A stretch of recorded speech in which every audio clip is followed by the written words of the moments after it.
où on voit l'esprit de Python sur une femme qui prophétise en disant ceux-ci sont les hommes de Dieu, ils vous annoncent le royaume de Dieu, mais les apôtres l'ont remis à sa place parce qu'en fait, elle annonçait des choses qui étaient peut-être vraies, mais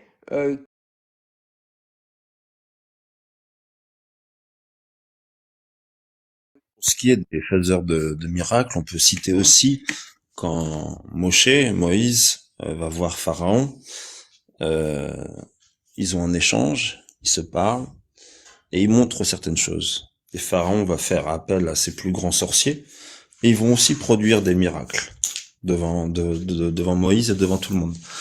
Et en fait, on va voir à ce moment-là une démonstration de pouvoir, de force, et on voit que les sorciers de Pharaon étaient très très forts. Ils n'iront pas jusqu'à la puissance de l'Éternel à travers Moshe, mais on voit qu'il y avait des démonstrations qui étaient agissantes, non par l'Esprit de Dieu, mais par un autre esprit. Et ça, c'est lisible dans la Torah. tout à fait, tout à fait. Eh bien, écoutez, moi, ça me fait terminer du coup sur les faux prophètes. Faites attention à vous. La Torah est le signe principal pour discerner un vrai prophète d'un faux. Un vrai prophète vous annoncera toujours la Torah. Un vrai prophète vous ramènera toujours à la Torah. Un faux prophète vous éloignera de la Torah. Retenez toujours ça. Sachez-le, hein, c'est très important. Quelqu'un qui vous parle de la Torah, vous devez l'écouter. Et quelqu'un qui ne vous parle pas de la Torah, vous ne devez pas l'écouter. Fuyez, pauvre fou. Comment? J'ai repris une phrase d'un film, un célèbre film, qui dit fuyez, pauvre fou. Ah oui, ouais, fuyez. Attends, c'est dans quoi ça déjà, fuyez pour... C'est le Seigneur des Anneaux, non? Seigneur des Anneaux, bah, c'est dit Ouais, par un sorcier, justement, Gandalf. ouais, c'est ça. C'est... Ouais, je connais bien cette phrase.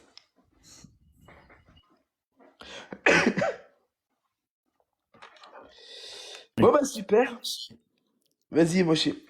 On dit toujours pratique. Ceux qui pratiquent la Torah. Non. La Torah, elle se pratique pas. La Torah, elle se vit. C'est complètement différent. Amen, c'est vrai. C'est vrai, c'est vrai. Et je vous rappelle toujours une chose, attendez aussi, une dernière chose. Même si quelqu'un vous annonce la Torah, allez toujours vérifier. Faites comme les Juifs de Béret, allez toujours vérifier dans les Écritures si ce qu'on vous dit est vrai ou faux. Allez toujours vérifier. Ne vous laissez pas euh, influencer parce que la personne elle parle bien. Allez toujours vérifier. Je pense que il n'y a pas beaucoup de pasteurs qui vous demandent d'aller vérifier parce que les pasteurs justement veulent garder leur influence. Il n'y a pas beaucoup de prêtres qui vous demandent d'aller vérifier parce ils veulent garder leur influence. Il n'y a pas beaucoup d'imams qui vous demandent d'aller vérifier parce qu'ils veulent garder leur influence. Je veux dire, les seuls gens qui ont été capables de vous demander d'aller vérifier, c'est les apôtres, et donc du coup le courant des apôtres, c'est-à-dire les Nazaréens. Voilà. Merci à vous d'avoir écouté. On continue sur les questions et puis aussi sur ce que Moshe voulait nous apporter. Ah, Torah. Amen. Torah, en fait, la signification de Torah. Voilà. Bon, un petit truc, hein, c'est pas grand-chose, mais Ouais? en fait, Torah, c'est formé avec. En fait, c'est le Talmud de Or. En fait, c'est l'enseignement de la lumière. En fait, Torah, ça veut dire l'enseignement de la lumière des splendeurs d'Hachem. Voilà ce que ça veut dire Torah en vérité. Amen. Et quand Yeshua il dit je suis la lumière, il parle de cette lumière-là. Voilà, c'est tout. Oui, oui, tout à fait. Ça correspond au verset ta parole est une lampe à mes pieds, une lumière sur mon sentier, quelque chose comme ça, non? Ta parole est une lampe à mes pieds, non, ça c'est psaume. Ouais, mais ça correspond, en fait, ça veut dire Oui. qu'en fait, il s'agit de Mais la en fait, Torah. la parole là dans le psaume, c'est plus ta mitzvah est une lampe à mes pieds. D'accord, ok. Parce qu'en fait, on est comme des lampes en fait. tu Mhm. vois. En fait, je parle des lampes à huile. Donc, Ouais. le réceptacle, l'huile, la mèche, tu vois. La mèche, pour allumer la lampe, il faut que la mèche soit imbibée d'huile, d'accord. Mhm. Et la mèche, en fait, on peut dire que c'est la neshama. L'huile, D'accord. c'est l'onction, c'est la shérina. Euh, et la mèche, elle se consume. Et ça, c'est la sanctification. Et en fait, il faut l'entretenir. Il faut entretenir la lampe. Et tu l'entretiens avec les mitzvot, en fait. Je sais pas si vous D'accord. comprenez ce que je veux dire. Ouais, Et j'arrive à capter le truc. voilà. Et tu vois, cette flamme, elle représente aussi le Yetzer Hara et le Yetzer Hatov. Parce que dans la flamme, tu as deux couleurs. Si tu regardes bien une flamme, tu verras que le centre et on appelle ça la lumière sombre, la flamme sombre, et autour, tu as la lumière blanche. Ouais. Voilà. Donc, la lumière blanche représente le Yetzer Hatov et la flamme sombre représente le Yetzer Hara. Et en D'accord. fait, voilà, ça représente aussi l'âme animale et, et la neshama, l'âme spirituelle. Ouais, En attends, je fait, vais le écrire libre ça. arbitre, c'est comment jouer entre les deux, rester bien, quoi. Tu vois. Donc tu m'as dit, la lumière intérieure, c'est Yetzerara. Enfin, La flamme sombre, la c'est flamme le Yetzer sombre. Hara. Et l'extérieur, c'est le Yetzeratov. Voilà. Et, et du coup, la mèche, c'est la Neshama. La mèche, Oui, c'est... oui, c'est ça, c'est ça. Et... La mèche, c'est la neshama que tu allumes par ouais. la mitzvah. Et D'accord. tu entretiens la lampe avec les mitzvot. Donc en fait, les mitzvot, c'est Les l'huile. mitzvot, c'est pour entretenir ta flamme. L'huile, la mèche, tout. D'accord, ok. Ok, je vois. Ouais, j'ai tout noté là, c'est bon. Non, je savais pas ça, je savais pas, c'est bien, c'est une belle image. Ouais, ouais, bah ouais, on étudie en Hanouka en fait. Ouais, bah oui. Bah en plus, Ranouka, on a le shamash aussi qui est en plein centre et Exactement. qui allume les huit branches. Mm. Lampe. D'ailleurs, c'est marrant parce qu'en fait, sur la Hanoukia, donc le chandelier à neuf branches, on a du coup quatre d'un côté et quatre de l'autre et une centrale. Et en fait, le quatrième commandement, c'est le Shabbat. Et on sait que le Shabbat, c'est une porte. Et en fait, on a ce commandement-là, enfin, en tout cas, cette parole qui nous dit que Dieu se tient à la porte et il frappe. Et on a aussi, nous, cet ordre-là de nous tenir à la porte et de frapper. Et en fait, on se rejoint où? On se rejoint au Shamash. Et Shamash, c'est serviteur. Et le serviteur, c'est le Mashiach. Et en fait, que ce soit Dieu qui vient vers la porte, donc le Mashiach, ou nous qui allons vers la porte, c'est-à-dire le Mashiach, en fait, on vient tous les deux au Mashiach et on frappe. Or, frapper, ça signifie quoi? Ça signifie aussi mettre à mort. Donc en fait, Dieu a mis à mort, mais nous aussi on a mis à mort à cause de nos péchés. Donc la Hanouka elle représente la mort de Yeshua, mais aussi la résurrection par sa flamme. Le Yetzer Hara, c'est le mauvais penchant. Et le Yetzer Hatov, c'est le bon penchant. C'est pour résumer vite fait pour ceux qui. Ouais. Parce qu'il y a Niki qui demandait aussi un petit lexique hébreu. Quand on parle de mitzvot, c'est tous les commandements qui sont dans la Torah. Quand on parle de la Hanouka, c'est le chandelier à 9 branches. La menorah, c'est à 7 branches. Donc après, tout dépend de ce que tu entends. Essaye de l'écrire comme tu l'entends. On va essayer de vulgariser pour que l'ensemble puisse comprendre, ce serait mieux. Tout le monde ne comprend pas les termes hébraïques. C'est vrai, mais c'est important de d'avoir des petits mots comme ça c'est toujours bien. Les mots sont d'une extrême importance en hébreu. Non, mais ne pas oublier qu'on puisse décrire pour ceux qui connaissent pas ce que ça veut dire, Mm, pour avoir une meilleure compréhension, justement. tout à fait. Et oui, pourquoi la flamme aussi, la Neshama? Parce qu'elle aspire à la source, à monter. Une flamme, ça monte. Oui, tout à fait. J'avais déjà entendu ça, effectivement. C'est vrai, une flamme, ça monte. Le Tama, pour ceux qui sont en bas, c'est l'âme. Hmm. L'âme des croyants. Et on en a deux. Non, bon, on verra plus tard.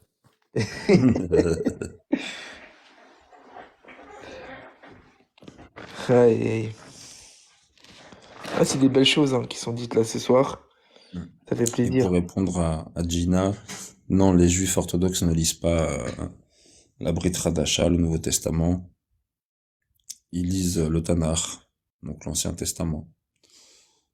Mais ceux qui sont curieux pourraient être amenés dans le secret à lire et ils comprendraient, je pense, beaucoup de choses. Bon, non, mais je vais pas en parler, Zeyna. C'est de la Kabbalah en plus. C'est pas. Voilà. Ça va vous embrouiller. Ah, Gina, elle écoute les enseignements de Ben Chetrit. Très bon rave. Super. Hmm. Très très bon rave. Seul truc Comment que leur... je regrette avec le Rav Ben Chetritz, mais après on le retrouve avec d'autres Raves, hein, donc après c'est lui, c'est sa spécialité, c'est qu'il est beaucoup dans le côté vie quotidienne. Donc c'est beaucoup ça. Et il y a d'autres Raves qui vont parler de côté un peu plus ésotérique, et on peut en retrouver pas mal, hein, mais voilà, moi c'est la seule chose que je, voilà, sur le côté ésotérique, Ben Chetritz, je trouve que j'écoute pas en tout cas pour ça. J'écoute vraiment pour le côté vie quotidienne parce que vie quotidienne, quand il parle de la joie, quand il parle des faits de faire un, parce que quand on fait des choses en commun, c'est-à-dire que c'est comme un et comme un, bah c'est Erad, c'est magnifique la manière dont il parle et qu'il avance les choses. Moi, j'apprécie beaucoup.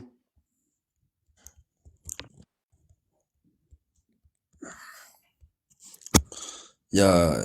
Je suis tombé encore sur un rave aujourd'hui qui est très connu, qui est en Eretz, qui a une très grande yeshiva, enfin une très grande, qui a une yeshiva et qui fait que parler de Mashiach dans toutes ses vidéos. Vous le connaissez tous. C'est qui? Parce que je crois voir de qui tu parles. Il y a qu'un seul rave qui est en Eretz, qui parle français, qui s'adresse à toutes les communautés juives Son nom signifie la vie, non? et qui ne parle que de Mashiach depuis 30 ans. Il fait que ça dans ses vidéos. C'est un Mais truc de fou. son nom signifie la vie, c'est ça? La vie, mais, comment il s'appelle déjà? Euh, La vie, c'est Rai. Rai. Attends, c'est quoi son nom déjà?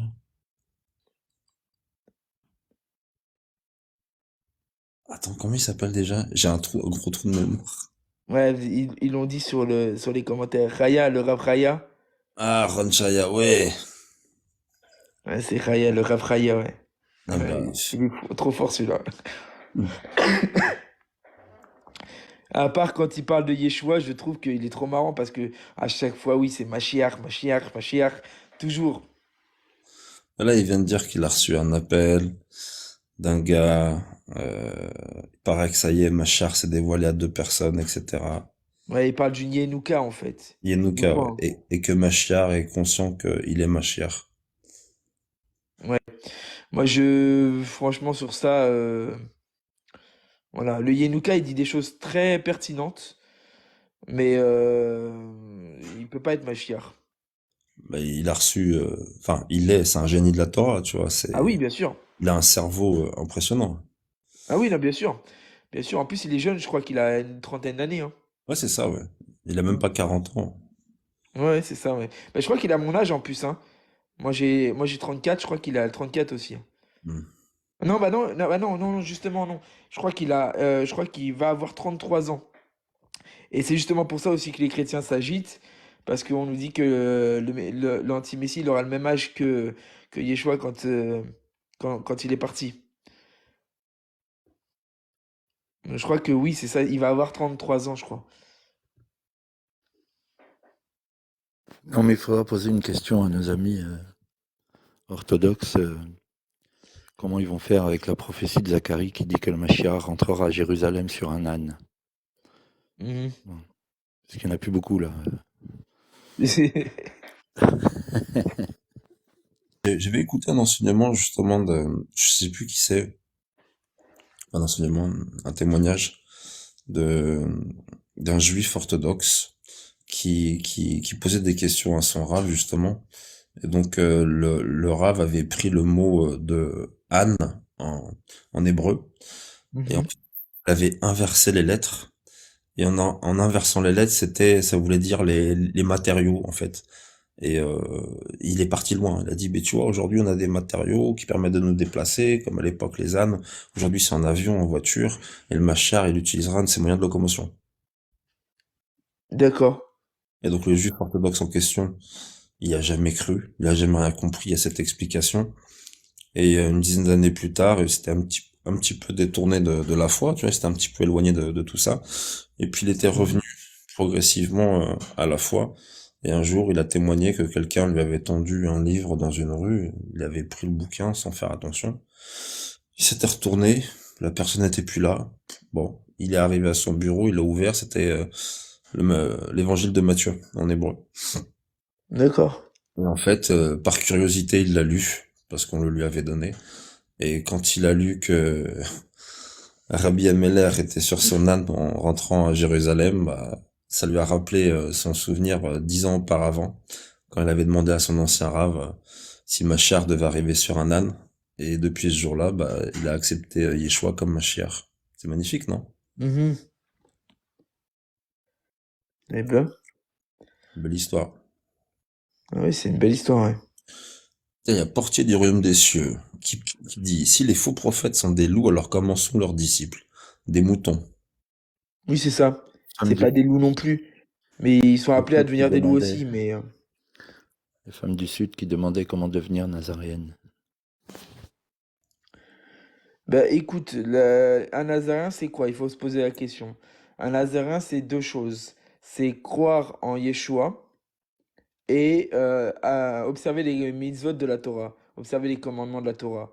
Donc, foncièrement, je pourrais te dire que déjà, le premier pas pour être nazaréenne, c'est suivre le concile de Jérusalem, acte 15. Donc, les quatre prescriptions primaires et d'écouter la Torah. Tous les Shabbats, tu écoutes la Torah et tu mets en pratique ce que tu peux mettre en pratique. Voilà. Tiens, d'avoir parlé de la Neshama, ça m'est revenu. Ouais. Un- une citation de Shaoul qui cite un midrash. Je me On rappelle. t'écoute. C'est à propos des Neshamot, en fait. Quand, Mhm. je sais, alors le verset, je me rappelle plus. C'est ou Éphésiens ou quelque chose comme ça. Quand il dit Hachem nous a choisis avant la fondation du monde pour que nous soyons saints. Oui. Vous voyez ce verset? Ouais. En fait, ça, c'est une citation du Midrash Merilta.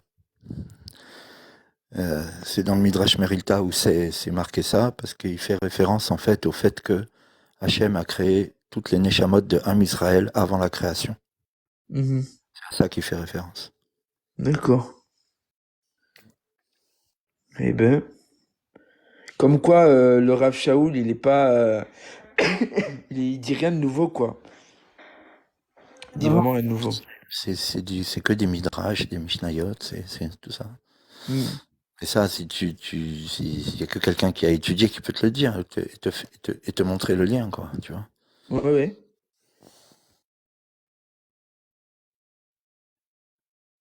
Ignatius va commencer à faire Hitbo des doutes.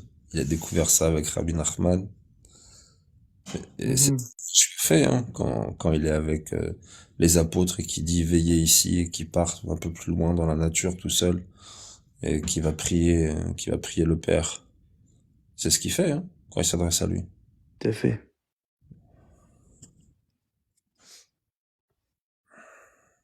Je pense que la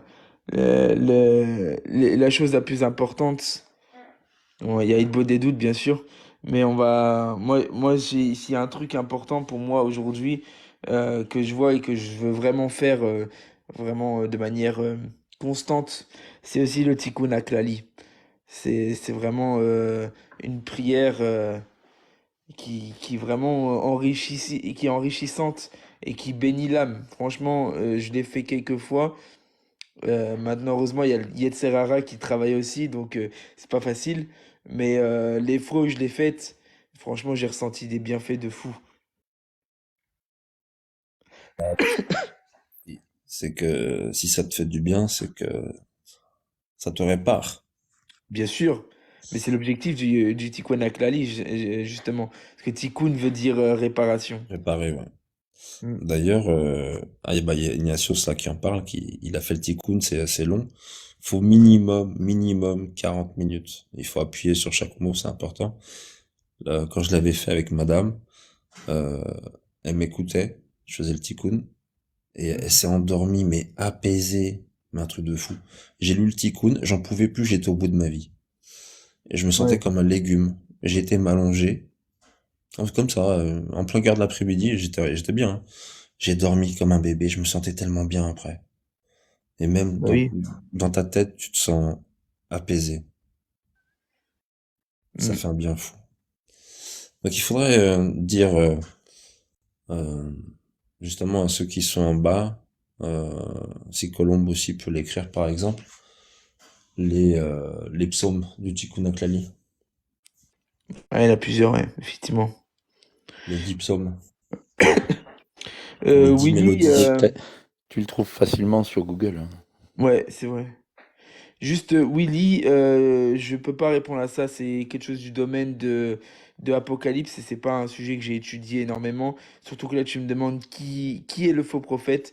Je sais pas. J'aurais tendance à te dire que c'est le pape, mais bon, j'aurais aucune valeur sûre pour l'enseigner. Donc, j'ai pas envie de m'avancer dessus et te dire c'est ça ou c'est pas ça. Shalom Nathalie.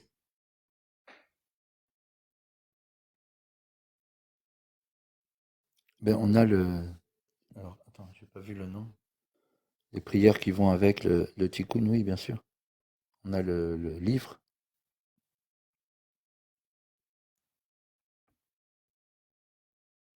Alors moi j'ai pas fait de vidéo dessus, mais allez sur le profil de Colombe. Elle est en bas, cliquez sur son profil.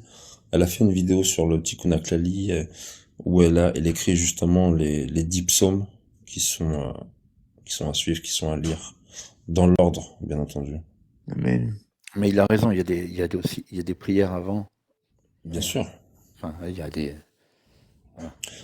Après, ils regardent dans les grandes lignes. Ceux qui veulent pratiquer, ils rechercheront sur Internet, ils trouveront assez facilement. On peut en trouver en PDF avec les prières avant, après.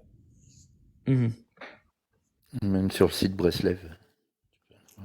Et du coup, les frères, question par rapport au Tikkun Aklali. Qu'est-ce que vous faites et qu'est-ce que vous demandez aux autres de faire au mieux entre, entre la lecture des psaumes en français ou la lecture des psaumes en hébreu, ou alors les deux? Vous faites comment vous? Ah, ben, les Breslev, ils vont te dire que tu peux faire en français, dans Mhm. ta propre langue. Mais du coup, il faut avoir une bonne traduction dans ce cas-là. Mm, non, je parle du. Le, ouais, ouais, voilà. Mais bon, moi, par exemple, je préfère dire en hébreu. Ouais, Moi, je fais aucune prière en français, en fait. Après, il faut bien d'accord. le prononcer, faut pas Ni écorcher Shaharit, l'hébreu. ni Mincha, ni Arvit. Je fais tout en hébreu. Ok. Et toi, Royaume, du coup? Moi, je le fais en français parce que j'ai pas encore assez l'aisance pour avoir une lecture entre guillemets rapide sans écorcher. D'accord. Ok. C'est-à-dire le lire correctement, je peux, mais je prends plus de temps pour lire correctement. Donc, j'ai pas Ouais. encore une lecture facile pour lire de manière. Alors, quand je dis rapide, c'est un grand mot, hein. Je dirais jamais aussi rapide qu'en français. Mais pour avoir une lecture très très fluide, si j'accélère un tant soit peu, je vais écorcher. Et je vais Mhm. surtout pas écorcher parce que ce sont des mots très importants. En fait, Ouais. la seule prière que je fais en français, c'est Hitbo des doutes. Oui, bah oui, normal, ouais. Normal.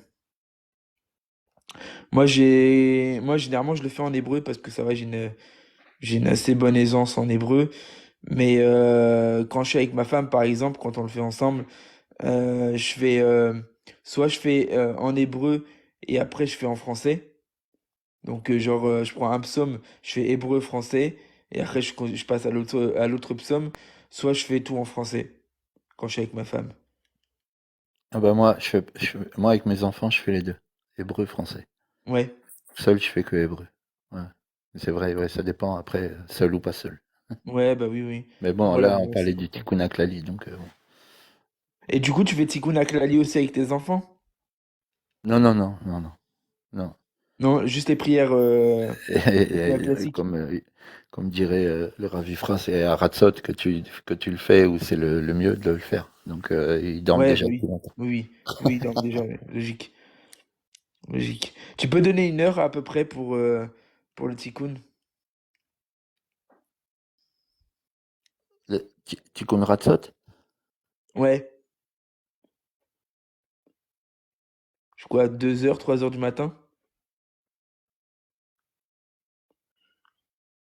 Attends, je vais te dire, là, à quelle heure il est là? Alors, selon les Breslev, oui, c'est entre la meilleure, entre guillemets, connexion avec l'Éternel, c'est 3 heures du matin. Et quand tu Ouais. regardes, David, le roi David, euh, à partir de minuit, il commençait à prier. Du matin, là, cette nuit, tu vois. Quelle heure? 1h05. Cette nuit, c'est 1h05. 1h05, ouais. D'accord, d'accord. Shalom, Gideon, Laïla Tov. On voit que David, la nuit, il priait, il en pleurait, il se confiait en l'Éternel. Hmm, super. Parce que t'as deux Ratzot, hein. T'as le Ratzot Yom, c'est la Ouais. mi-journée. Et Oui, le oui. Ratzot Leila, qui est la nuit. Oui, oui, ben oui, c'est ça, ouais, le milieu de la journée, milieu Ouais, de la nuit, ouais, effectivement. voilà, non, on parle bien, on parle de, voilà, de la nuit. Ouais.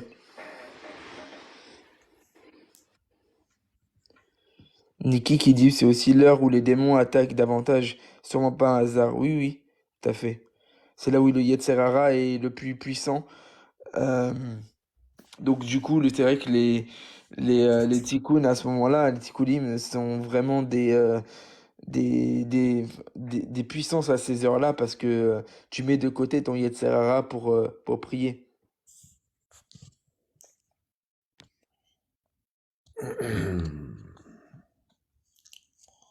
Donc l'Éternel voulait tuer Moshe parce qu'il n'avait pas circoncis son fils Mars. Mhm. Et c'est pour ça que sa femme, elle a sauté sur un silex et qu'elle a taillé le prépuce de son fils et qu'elle l'a rapproché du pied de Moshe et qu'elle dit c'est à cause de ça. Donc ça veut dire qu'elle avait eu l'enseignement de son père qui était prêtre de Madian. Amen, c'est ça. Gina, le christianisme, c'est une hérésie, Gina.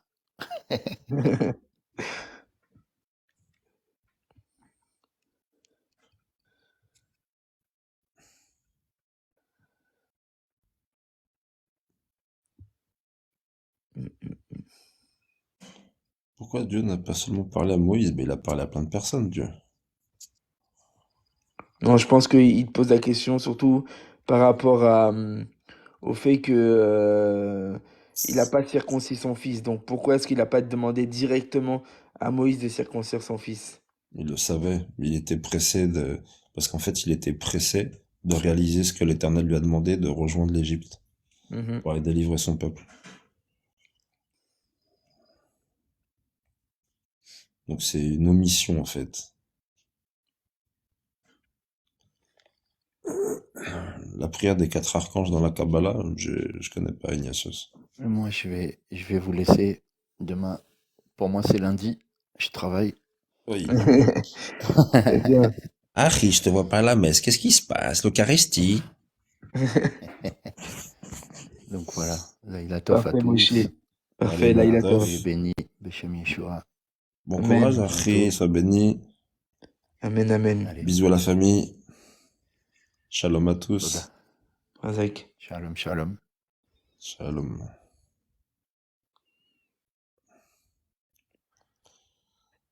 Portier du royaume des cieux qui dit es-tu une vraie chrétienne? Si oui, donne les preuves. Alors, si on remet dans le contexte il y a 2000 ans, par exemple, et qu'on demandait à un apôtre ou un vrai disciple, prouve que tu suis Yeshua, bah, il devrait appliquer la Torah déjà, et Mhm. considérer Yeshua comme Messie. Donc voilà ce que c'était entre guillemets les chrétiens de l'époque, enfin ceux qu'on appelle chrétiens. Ce sont des juifs qui pratiquent la Torah, qui suivent les lois et les prophètes, qui vont en synagogue et qui acceptent Yeshua comme Messie d'Israël. Tout à fait. Donc tout ce qui se détourne de ça, de cette définition-là, ne peut pas être considéré comme chrétien. Puisque Mhm. chrétien, c'est Christianos, c'est le petit oint, le, le, le petit Messie, c'est ceux qui suivent le Messie qu'on peut lire dans Actes, ceux qui imitent le Messie. Sauf que le Messie faisait Shabbat.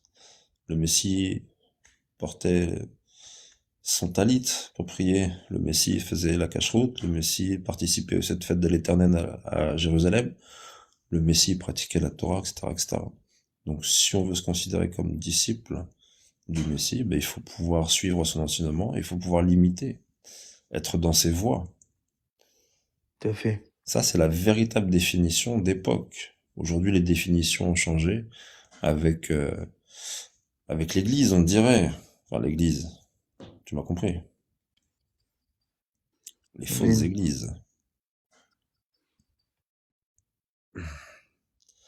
Vous êtes baptisé? Oui. Oui, bien sûr.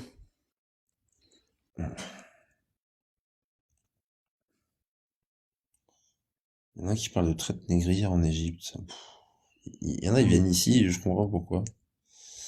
Est-ce que les Juifs de l'époque sont les gentils? Non, les Juifs de l'époque, c'est les païens, c'est-à-dire les nations, c'est-à-dire les Grecs, les Français, enfin les Gaulois, les Syriens, les Perses, tout le monde autour en fait, qui n'avait pas la foi au Dieu d'Israël.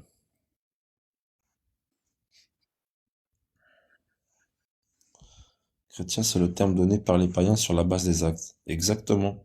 C'est qu'en fait, c'était des Nazaréens de la communauté d'Antioche qui se réunissaient, qui mettaient tout en commun.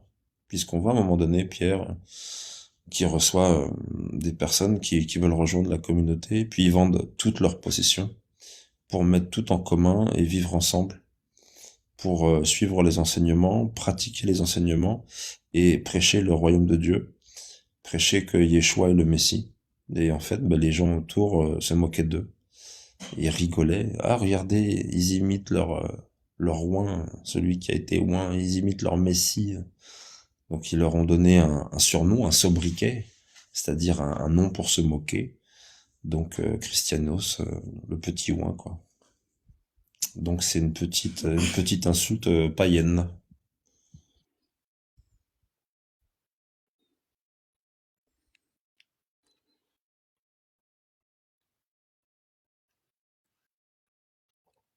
On n'a pas inventé le christianisme, Yeshua est juif. Amen. Le Messie est juif, donc oui, il faisait... Amen, il est juif. Moi, j'ai envie de dire un truc.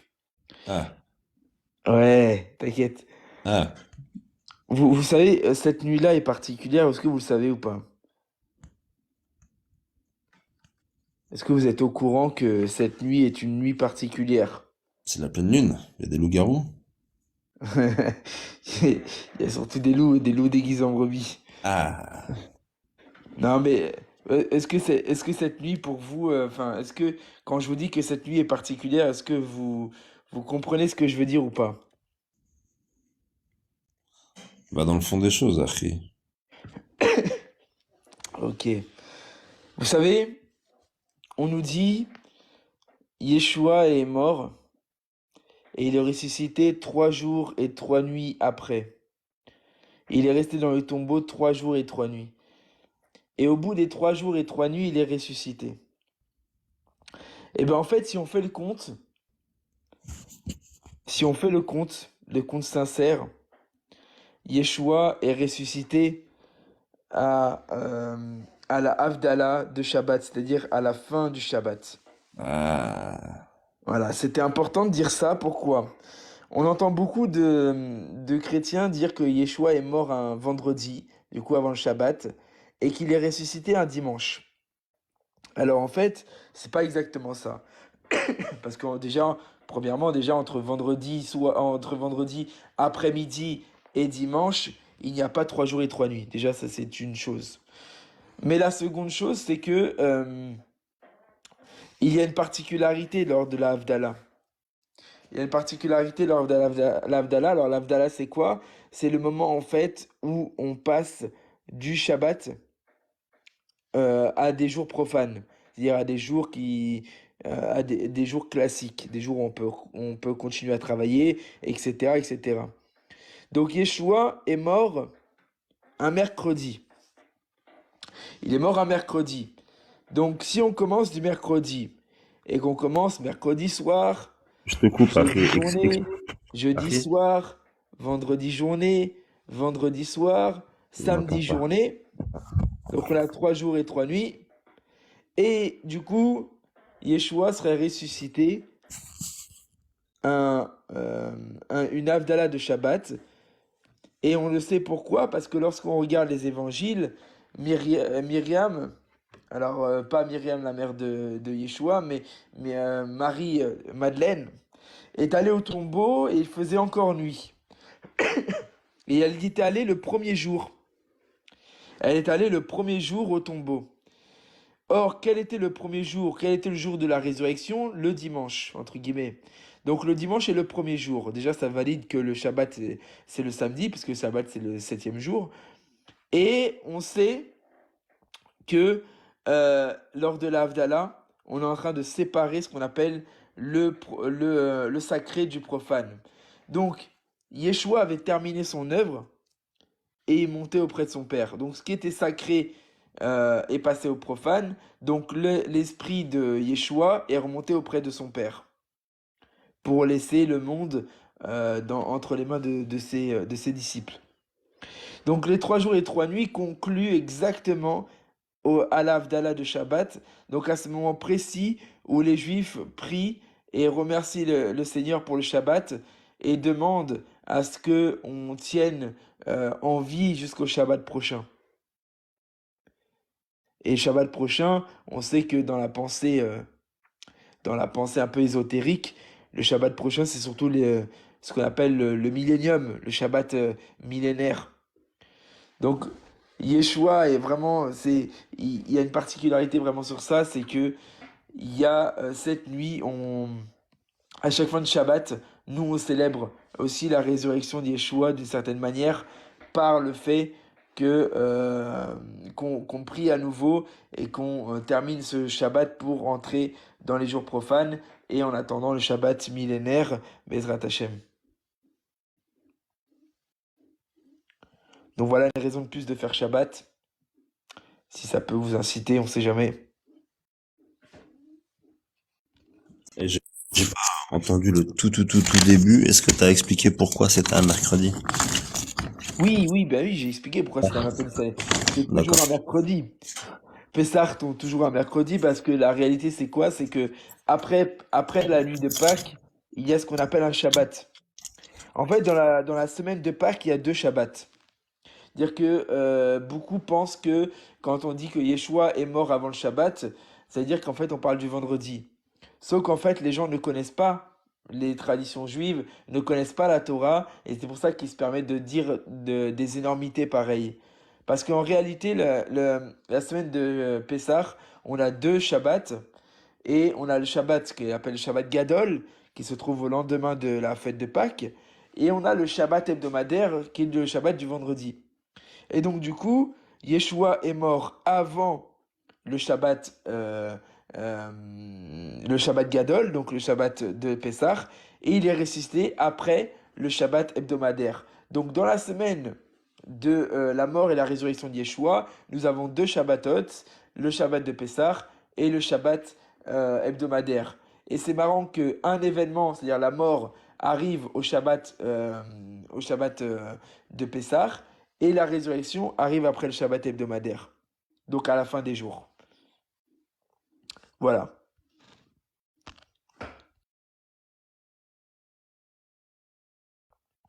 Alors, pourquoi tu appelles ça les jours profanes, Ellie? Parce que profane, c'est-à-dire les jours qui sont pas sacrés. C'est des jours classiques, quoi, des jours normaux. On dit profane pour tout ce qui n'a pas attrait à la religion. C'était pas un jour religieux. Le lundi, le dimanche, c'est pas un jour religieux. Le lundi, c'est pas un jour religieux. C'est des jours profanes.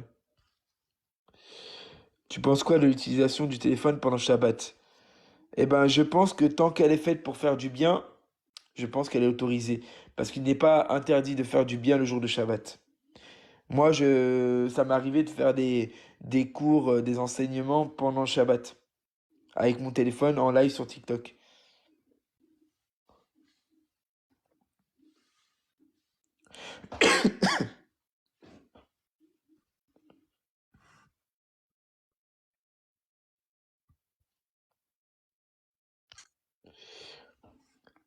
Ouais, bah écoute, Gina, c'est tout à son honneur, hein. Franchement, c'est bien. C'est bien. Moi, j'essaie d'utiliser mon téléphone Shabbat uniquement pour édifier. Voilà. Oh, j'ai vu ça, Mars, qu'il y a une loi qui sortirait pour imposer le dimanche à tous et que si on ne l'accepte pas, on serait persécuté. Je sais pas où tu as lu ça ou si tu as eu, à quel endroit tu as eu connaissance de ça. Parce que l'Éternel dit bien dans la Torah que à la fin des temps, et même dans le Olam Abba, les nations viendront de se prosterner devant lui à son temple de Shabbat en Shabbat. Le Shabbat est éternel. Donc qu'il y ait à un moment donné, pendant les tribulations, des problématiques aux gens qui veulent suivre les voies de Dieu, ça, je veux bien être d'accord avec ça. Mais la loi de l'Éternel ne changera pas. Mais c'est surtout qu'après, la loi du dimanche, Ça, c'est... ça vient des catholiques, hein. Ouais, mais tu sais qu'en plus, là, le monde entier est en train justement de faire en sorte que même le dimanche, on travaille et tout. Donc, en vrai, c'est pas... Là, il n'y a rien, là. Il n'y a rien. Ah Donc, non, parce qu'ils désacralisent tout, donc c'est c'est ça, vrai que exactement. voilà, maintenant tout est ouvert le dimanche, plus personne, même les chrétiens, enfin beaucoup de chrétiens ne vont plus à la messe ou dans leurs assemblées parce que bah le matin ils vont à Intersport, ils vont à tel endroit, ils vont faire leurs C'est courses quoi parce un que tel tout est sport? ouvert et plus personne se consacre le dimanche. Bah Tu, consacrez-vous le vendredi soir au samedi soir, faites Shabbat. tu veux parler d'Intersport? Si t'es Intersport comme ça, parce que bon, les gens, tu sais, qui veulent faire les magasins le dimanche, maintenant tout est ouvert, les grands centres commerciaux, même les supermarchés sont ouverts. Non, mais en fait, c'est le fait de dire Intersport. Je sais pas, moi, alors, c'est pas le premier magasin auquel je pense, tu vois. C'est Vas-y. juste ça, tu vois. C'est juste que c'est pas le premier magasin auquel je pense. Écoute, même si je n'ai pas le corps, j'ai l'âme d'un sportif. Oh, bah arrête, t'as pas le corps, eh. Quand je t'ai vu, j'ai cru que j'allais me faire kidnapper. Ouais, mais j'ai pas le corps d'un sportif. J'ai le corps plus d'un bûcheron canadien. Tu vois. Voilà. Ça, C'est c'est vrai, c'est plus. vrai. Et je vais pas mentir. Je vais dire la vérité. Je ressemble à un bûcheron canadien. Vous voyez les gens, les mecs dans la série Viking? Voilà. Ouais, voilà, un grand viking dans une voiture noire. Aïe, aïe, aïe. Pour répondre à RZ, normalement, le baptême nazarin, c'est une auto-immersion assistée. Voilà. On est là pour t'aider, Brigitte. Si tu as des questions, si tu as besoin de comprendre des passages bibliques, de comprendre comment appliquer ta foi, etc. On est là pour t'aider. Ragnar Lodbrok, c'est ça, ouais. Ah, Gina, oui, c'est vrai, Gina, elle m'a vu. Mhm. Gina, elle m'a vu, donc elle peut témoigner. Ouais, bah, moi aussi, je peux témoigner. Toi J'ai aussi, ouais. témoigné. Soldat qui me dit, est-ce que tu fais ton bois? Ouais, bah, j'en ai plein dans le jardin, là, du bois, là. est-ce que Élie le Nazaréen est un loup ou un agneau? Alors, si tu me permets, je vais répondre. C'est Bah ni oui. l'un ni l'autre, c'est un gourou. Alors, ça, c'était une insulte d'un chrétien orthodoxe qui avait mis le désir que Élie aille l'égorger et le décapiter. Et lui couper le prépuce avant. Mais c'est sérieux ce que je dis, c'est sérieux. J'ai screené les conversations. Le mec, je sais pas, il voulait être martyr. Et je sais Oui, pas, oui. il avait sa période où il s'en prenait à nous. Tu te souviens, Ri, ou pas? Bien sûr, oui. Il voulait, mais c'est sérieux ce que je dis. Je l'ai partagé avec des frérots. Il voulait faire martyr. Il traitait Élie de gourou, etc. Il voulait que Élie aille lui couper la tête. Voilà. Colombe, qui ça? Bah, tu sais, Nono.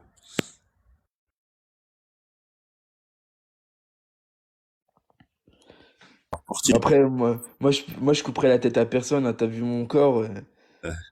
Tiens, y a Portier. Je vais te répondre en toute honnêteté. Es-tu un loup ou un agneau? Pour les mauvais, je suis pire qu'un loup, je suis une hyène. Et pour les gens qui ont un bon fond, je suis encore plus doux qu'un agneau. Non, je pense que c'est pas à toi de répondre, tu vois. C'est à moi de répondre, tu vois. Parce que, en fait, tu peux pas répondre pour toi-même. C'est Parce vrai. que Yeshua, il a dit, si je témoigne de moi-même, alors mon témoignage n'est pas vrai. Donc, il faut que quelqu'un témoigne de toi. Alors Donc, laisse-moi répondre d'abord pour toi, puisqu'on m'avait posé la question, si Élie était un loup ou un agneau. Élie est un agneau. voilà. Et Royaume des cieux est un agneau. Voilà, c'est bon, du coup, t'as ta réponse, portier du Royaume des cieux. Et Élie a le poil doux.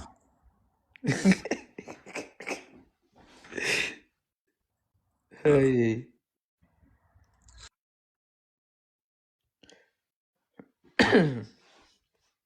Nous sommes loin d'être des gourous, et nous n'en serons jamais. Nous sommes juste des personnes qui aiment énormément l'Éternel, qui aiment beaucoup, beaucoup, beaucoup la Torah, qui aiment beaucoup, beaucoup, beaucoup de l'Éternel. Et nous, Mm. pour établir les vérités, nous passons énormément de temps à étudier et à transmettre le bon évangile. Voilà. En tout cas, on essaye. On essaye d'être le plus fidèle possible à la Torah et à ce que nous dit Yeshua dans ses paroles ou dans les paroles de ses disciples. Du coup, est-ce qu'on a de la haine envers les loups déguisés en agneaux? Euh, Si t'entends haine par le fait que je vais aller les décapiter, non, j'ai pas de la haine. Mais si t'entends haine par le fait que j'ai une grosse colère Une à cause saine colère. de ce qui détourne nos frères, oui, oui, oui, je te le dis clairement. Oui, Une saine colère. Une saine colère. exactement. Pourquoi je dis saine? Parce que c'est dans le but justement de protéger les brebis qui suivent ce genre de loups, qui abusent de ces personnes-là dans tous les sens du terme. Donc c'est un peu pour justement leur ôter le voile qu'ils ont sur les yeux. Juste pour portier du Royaume des cieux, je te demande juste d'aller voir tous ceux qui sont sur le live, là, tous ceux qui sont en bas, qui me connaissent bien. Il y en a pas mal. Tu leur poses la question qui je suis et ils te répondront si je suis quelqu'un de mauvais ou enfin ils hésiteront pas de toute façon, hein. Voilà.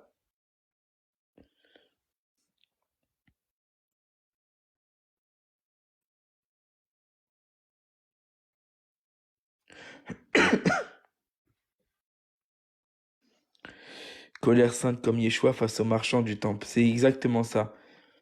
Parce que Yeshua face aux marchands du temple, il a quand même sorti le fouet, hein. Il y a des pasteurs qui font peur dans leurs paroles, la peur pour attirer. Ouais, mais la plupart du temps, c'est justement le contraire. Ils utilisent la douceur pour attirer. Je peux t'aider si besoin, ma messagerie est ouverte. Oublie pas, Zaina, le billet que je t'ai envoyé. Ah, je rigole, j'ai rien envoyé du tout, hein. Ouais, méfiez-vous de ceux qui sont trop mielleux et qui vous disent que des choses douces à votre oreille. Car ils ne font que dire des paroles qui sont douces à entendre. Il y en a beaucoup comme ça, hein.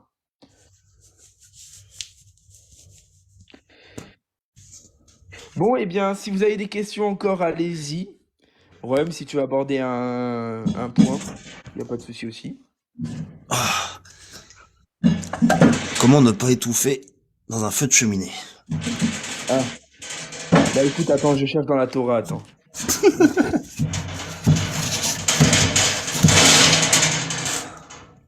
Et j'espère que t'as pas mis de bois dans ton feu aujourd'hui, hein.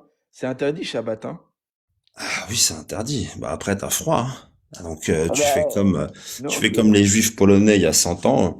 Tu te chauffes pas pendant le Shabbat, tu meurs de bah froid. non, non, non, non, non, t'as autre chose à faire. Tu inventes une machine qui met du bois et tu la programmes à l'heure et puis elle mettra du bois à chaque fois. Ah, une machine automatisée qui fonctionne à Voilà, l'électricité. exactement. Et puis tu la programmes pour qu'elle mette du bois dès qu'il n'y en a plus. Ah, c'est bien ça. Bah ouais. Donc, mais c'est à moi de le mettre alors. Ah bah oui, tu mets le bois avant, tu mets le bois avant, et puis tu la programmes, et puis elle va mettre le bois toute seule après. D'accord. Donc ça veut dire que je vais programmer quelque chose qui va utiliser l'électricité sans que moi j'ai besoin de le faire pendant Shabbat. Mais Voilà, tout en bénéficiant du du truc. confort. T'auras le confort, ouais. C'est pas de la douille, ça? C'est pas mal, non? C'est de la douille. Non, c'est pas de la douille, c'est Torah, quoi. C'est Torah Perushim, non? Bah attends, oui, bien sûr. J'espère que le Mashiach Ben David sortira le fouet à l'esplanade de la Mecque. Non, je veux dire plutôt à l'esplanade du temple. Niki, moi je connais ça, j'ai pas de fuel en ce moment. Mes chauffages sont froids, j'ai pas de fuel. Donc je vis dans le froid là actuellement.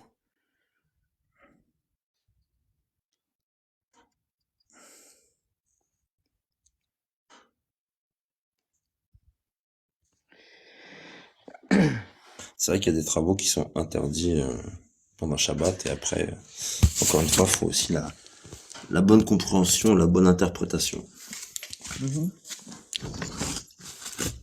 Faut pas se fier à ce que vous disent les juifs orthodoxes qui ont rajouté, euh, qui ont rajouté des travaux aux travaux déjà existants. En fait, ils ont actualisé les paroles de la Torah, mais en les exagérant.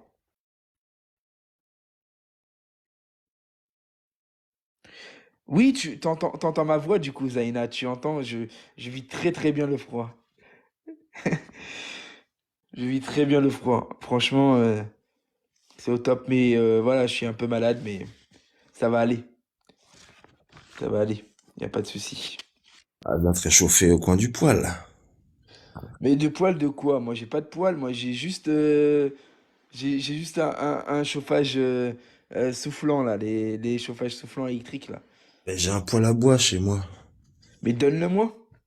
Mais tu viens chez moi, comme ça tu te mets devant le poêle, tu te réchauffes, et comme ça tu chargeras le bois pendant mon Shabbat. Non, faut prendre un goïm pour ça. Faut prendre un goïm. Je prends un goyim. Mais Mais je viens chez toi, mais du coup, je débarque avec mes enfants. oula, ça va faire du monde. Ah bah ouais. Je vais devoir les envoyer dans la forêt à côté. Il y a pas mal de sangliers, donc ils pourront chasser le sanglier, Ouais, ouais. hein? Bah oui. Oui, oui, bien sûr, je vais les entraîner. Voilà. Il y en a deux. Il y en a deux qui peuvent être en capacité. Bon, bah c'est pas mal. Ils pourront chasser du sanglier, nous cuisent de sanglier, et puis voilà. On aura de quoi manger. De toute façon, on a vu, Colombe, elle nous a dit qu'on pouvait manger du porc. Ah oui, allez voir la vidéo de Colombe, elle est exceptionnelle. Colombe, euh, elle s'est basée sur deux versets bibliques qui autorisent dans l'évangile à manger du porc. Du coup, allez voir en vidéo. Elle a mangé du cochon.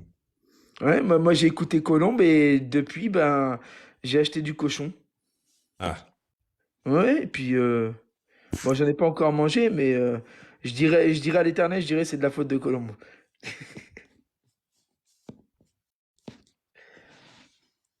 ah, c'est de sa faute. Bon, on s'est laissé entraîner alors. C'est pas grave, moi je suis pas responsable, hein. Oui, t'as vu ça, Zaina?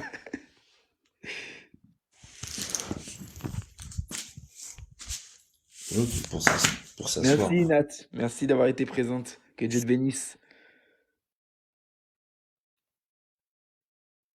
Dans la Bible, on mange pas les animaux aux pieds fourchus. Alors, bon, pour retourner sur ça, du coup, Ixi, c'est une blague hein, qu'on dit depuis tout à l'heure. En fait, dans la Bible, on n'a pas le droit de manger les animaux qui n'ont pas les sabots fourchus et qui ne ruminent pas aussi. C'est-à-dire qu'en fait, il faut qu'un animal y rumine et il ait les sabots fourchus pour qu'on puisse le manger. Le porc ne rumine pas, il a les sabots fourchus ou fendus, mais il ne rumine pas, donc du coup on ne le mange pas. Le lapin, par exemple, rumine, mais il n'a pas les sabots fendus, donc on n'a pas le droit de le manger aussi. Tout est dans le Lévitique 11. Je ne fais pas monter, Gilles. Si tu as des questions, tu peux les poser en bas. Donc pas de porc, c'est ça? Oui, c'est ça, exactement. Pas de porc.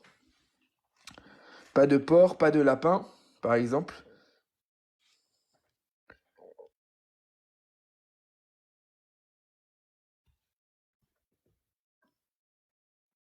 Ah, mais Ixi, elle est radicale, hein. C'est bien Ixi. Elle me demande pas de porc. J'ai dit oui, pas de porc. Elle me dit ok, j'achète plus. C'est ça un disciple. C'est ça un disciple. C'est ça quelqu'un qui écoute Dieu et qui tout de suite rentre dans le truc, quoi. Et pourquoi le lapin? Bah, le lapin, il rumine, mais il n'a pas les sabots fendus.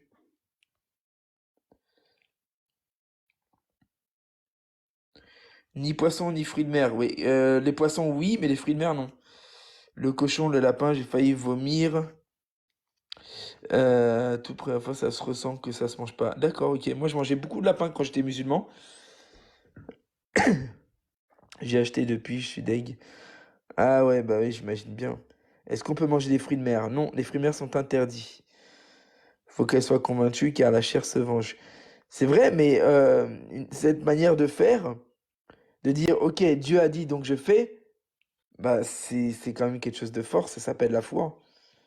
On disait là hier, la foi, c'est ça en fait.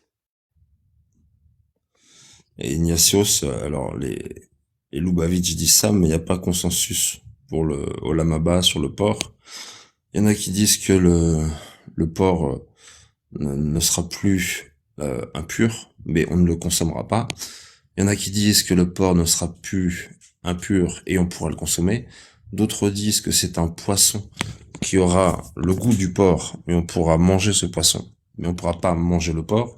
En fait, c'est des discussions de rabbins en fait concernant les exégèses de la Bible.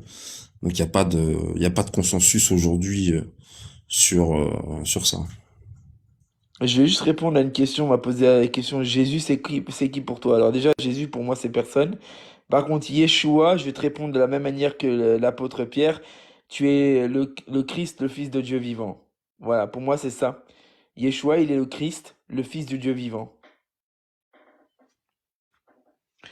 Il y a plein de questions, du coup, bah, je suis un peu en retard. Euh, alors, Gina qui dit qu'il y a beaucoup de personnes qui arrêtent d'un coup et après, c'est un changement. Après, ils reprennent parce que c'est un changement charnel. C'est vrai, mais il y a beaucoup aussi de personnes qui arrêtent d'un coup parce que ils sont touchés d'un coup et ils se disent faut que j'obéisse. Alors Euh, l'amour du... ma Excuse-moi. fille dit c'était avant Jésus qu'on ne devait pas manger de porc. Eh ben non, en fait, ça n'a pas changé. C'est toujours la même chose aujourd'hui. Dieu a Et rien dit. Bah, dès Lévitique 11. l'amour du père, les moules, tu peux trouver ça délicieux. Crois-moi que ce que je vais te dire, si tu le regardes en vidéo, tu ne les mangeras plus.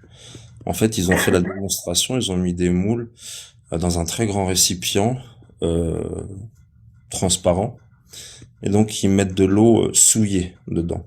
Parce que les moules, elles servent à quoi? En fait, elles servent à filtrer l'eau des océans. Et en fait, on voit l'effet grâce aux moules qui vont filtrer l'eau et elles vont absorber toutes les saletés qu'il y a dans l'eau qui vont la rendre propre. Et en fait, elles vont l'ingérer. Donc quand tu manges les moules, tu manges tout ce qu'elles ingèrent. C'est comme les crevettes. Les crevettes sont là pour nettoyer les océans. Quand tu manges une crevette, tu manges tout ce que la crevette nettoie en fait. Donc, ils mangent Et des restes le de pire, cadavres c'est et quoi? mangent. C'est que la surpêche de ces animaux-là, bah, empêche les animaux qui, eux, sont purs de pouvoir vivre parce que eux n'ont pas la capacité de digérer les toxines qui sont présentes dans l'eau. Je vous donne un exemple, si on mange à fond des moules ou des crevettes, bah en fait, les poissons comme la dorade ou comme le maquereau ou comme d'autres poissons qui sont purs cette fois-ci, eux meurent parce qu'en fait, ils ne peuvent pas ingérer les toxines qui sont présentes dans l'eau. Donc en fait, ces animaux-là ont la capacité de les ingérer et du coup de permettre aux animaux purs, eux, de vivre. C'est ça. Donc, tout ce qui